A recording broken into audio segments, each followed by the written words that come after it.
Russ and Wallace have decided to give me my own segment. We're going to call it Archibald Presents. Now, the very first subject I'm going to cover is one that's near and dear to their hearts, and it's called chemtrails. Now, the main purpose behind that is to assist in mind control, which is actually going to be the subject of my thing. It's just that chemtrails segue straight into it. Now, one thing with mind control is this. There are several different forms. There is the chemical form, which is often sprayed into the atmosphere.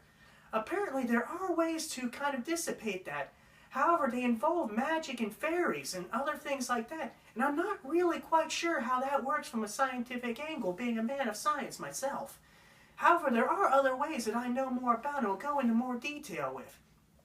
One of the other ways is actually electronic, using electronic chips, often put into the brain to fire up different neurons, which, as you might imagine, is actually surprisingly effective. However, one time I saw somebody come in from back in my college days who claimed that somebody put in a government mind control chip. Upon further examination, I found out that the person had stitched it onto their left ass cheek. Now I know a little bit about makeshift surgery from patching up Russ and Wallace from a couple of their hunting accidents. Upon removal, I found out that that chip was from a PlayStation 2. And a man was actually using a remote control from the PlayStation 2 to try to control the guy. Well, it wasn't even drawing power, so it didn't work. But it was a pretty entertaining way to kill an afternoon. There are other ways. Among those ways is actually using drugs. The government tried to use LSD a long time ago. Now I must tell you, I actually have a small experience with this, also back from my college days. In order to expand my mind, to free myself from all conspiracies and preconceptions, I actually tried a little bit of acid. It ended up not working out quite as I had planned. And when the spider in the top hat tells you to keep dancing, believe me, you keep dancing.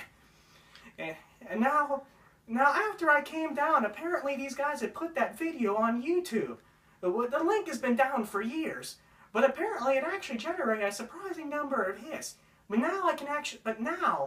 Especially now, I can actually go onto YouTube in a more serious capacity, one to educate people, and able to actually show the many issues involved with this. Now there are other more subtle ways, but chemical, drug, and electronic are the main ways to do it. Anything else kind of goes into psychological issues and brainwashing, which I'm quite uncertain of. I'm not quite sure psychology is all it's meant to be. But anyways, that's a subject for another time. Now, this is Archibald Reginald signing off.